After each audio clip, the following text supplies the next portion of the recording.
Chandrayaan-3 mission चांद को फतह करने के लिए रवाना हो चुका है। 14 जुलाई 2023 के दिन दोपहर के 2:35 पर बाहुबली चंद्रयान-3 ने श्रीहरिकोटा के सतीश धवन स्पेस सेंटर से एक सफल उड़ान भरी और अब चंद्रयान-3 अंतरिक्ष में पहुंचकर धरती के आसपास एलिप्टिकल रूट में एंट्री ले चुका है, जिसमें सफर करते हुए स्पेसक्राफ्ट धीरे धीरे पृथ्वी से दूर और चांद के पास जा रहा है। लेकिन अब इसका आगे का सफर इतना आसान नहीं होने वाला और इस सफर में सबसे मुश्किल है इसका आखिरी पड़ाव, जिसमें ये 23 या 24 अगस्त के दिन चांद के दक्षिणी ध्रुव पर सॉफ्ट लैंडिंग करने की कोशिश करेगा। और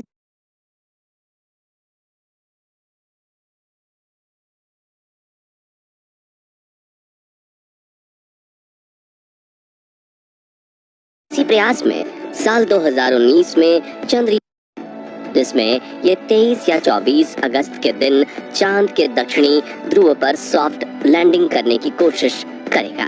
और इसी प्रयास में साल 2019 में चंद्रयान-2 का मिशन असफल हुआ था। तो अब सवाल आता है कि आखिर क्यों चांद पर जाना इतना भयानक है और नासा के वैज्ञानिकों ने चांद पर ऐसा क्या देखा कि 70 दशक में चांद पर जीत हासिल करने वाले नासा ने अचानक से अपने सारे मून मिशंस बंद कर दिए। इस वीडियो में हम चांद से जुड़ी इन्हीं रहस्यमयी बातों से पर्दा उठाएंगे, साथ ही आपको चंद्रयान-3 के बारे में भी कुछ नया और अनोखा बताएंगे।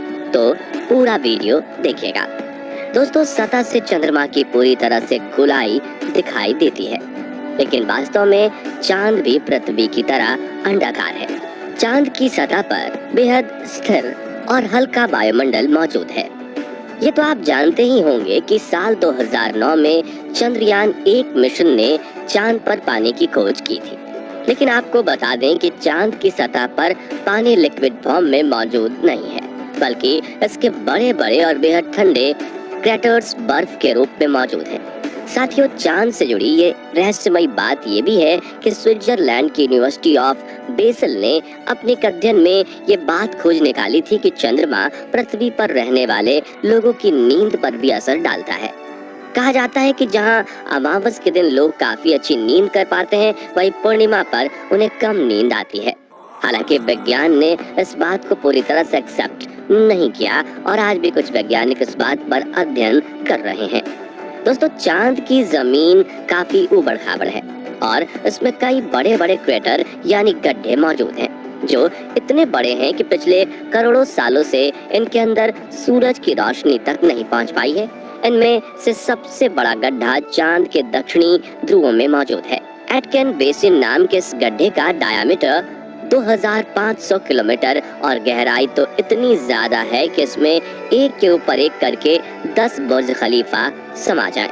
जी हाँ, इस गड्ढे की गहराई 8.2 किलोमीटर के आसपास है और ये पूरे सोलर सिस्टम के सभी ग्रहों और उपग्रहों में मौजूद गड्ढों में सबसे बड़ा गड्ढा है। माना जाता है कि चांद के इन क्रेटर्स में पानी छुपा हो सकता है, और वो भी थोड़ा बहुत नहीं बल्कि पूरे 100 मिलियन टन। इसके अलावा यहाँ hydrogen, ammonia, methane, sodium, mercury और सिल्वर जैसे मूल्यवान संसाधनों का खजाना मौजूद हो सकता है, जिसकी खोज करने के लिए ही चंद्रमा पर चंद्रयान-3 मिशन को भेजा गया है। साथियों, साल 1959 में रशिया के स्पेसक्राफ्ट ने पहली बार चांद पर लैंडिंग की थी, जिसके बाद अमेरिका ने भी कई मून मिशन किए और 20 जुलाई 1969 के दिन नासा के अपोलो 11 मिशन के दौरान एस्ट्रोनॉट नील आर्मस्ट्रॉन्ग और बज एल्ड्रिन ने चांद पर पहली बार कदम रखा था। जिसके बाद नासा ने कई मून मिशन किए थे और अपने कुल 12 एस्ट्रोनॉट्स को चांद पर भेजा। एस्ट्रोनॉट्स ऐसे व्यक्तियों को कहते हैं जो पृथ्वी के वायुमंडल से ऊपर जाकर अंतरिक्ष यानी चांद पर जाकर रिसर्च करें। लेकिन दिसंबर 1972 में अपोलो 17 मिशन के बाद नासा ने अचानक से इंसानों को चांद पर भेजना बंद कर दिया, जिसके लिए उन्होंने ये कारण दिया कि चांद पर फिलहाल ऐसा कुछ नहीं है जिसकी रिसर्च की जा सके। लेकिन कुछ लोगों का ये भी कहना था कि नासा ने असली कारण कुछ छिपाया है। नासा के भेजे गए इन 12 में से कई अंतरिक्ष यात्रियों ने चांद पर कुछ अजीब सी आवाजें भी सुनी थी। तो कईयों ने इन पर बने एक अजीब ब्रिज और कूलिंग टावर जैसी रचना को भी देखा था। वहीं चांद की खोज में वैज्ञानिकों को एक सैटेलाइट डिश जैसी रचना भी दिखी थी और वैज्ञानिकों के मुताबिक इसका अपने आप बनना नामुमकिन है। हालांकि नासा ने कभी इस बात पर आधिकारिक बयान नहीं दिया था, लेकिन नासा के वैज्ञानिकों ने कई बार ये कबूला कि चांद पर एलियन का बसेरा हो सकता है।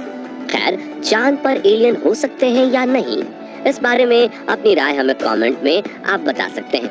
फिलहाल यहाँ सबसे ज्यादा गौर करने वाली बात यह है कि ये सभी मिशन चांद के उत्तरी ध्रुव पर किए गए थे, जहाँ पर लैंडिंग करना चांद के दक्षिणी ध्रुव के मुकाबले काफी ज्यादा आसान माना जाता है।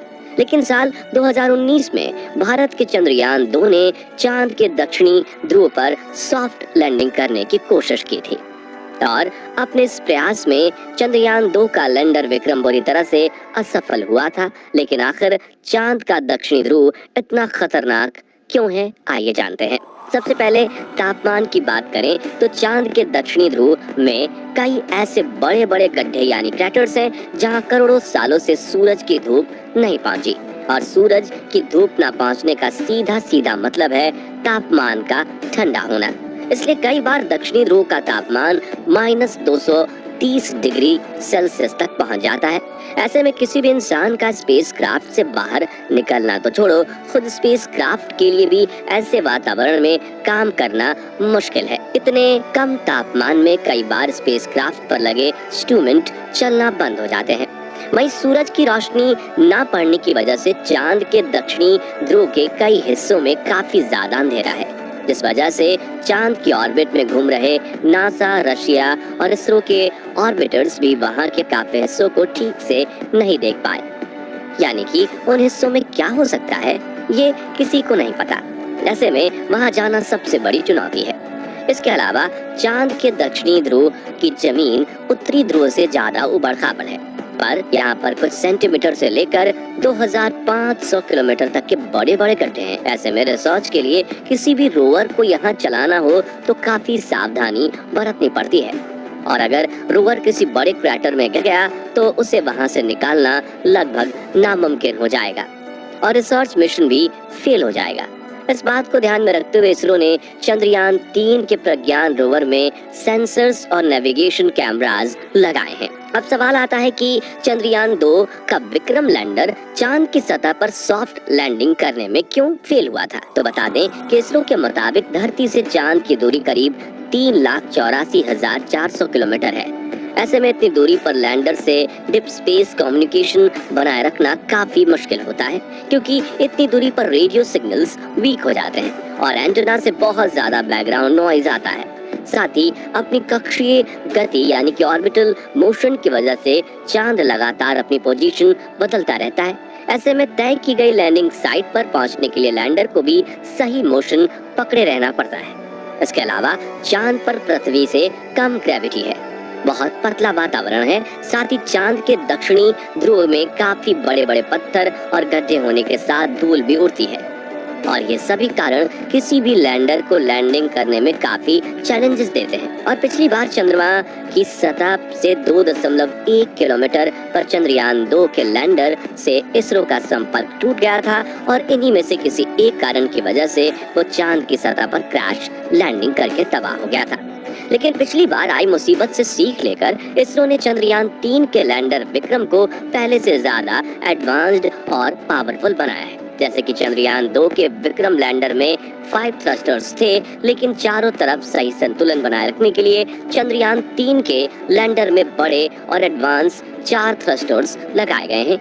इसके अलावा इस बार के विक्रम लैंडर में लेग्स को बड़ा और मजबूत कर दिया गया है।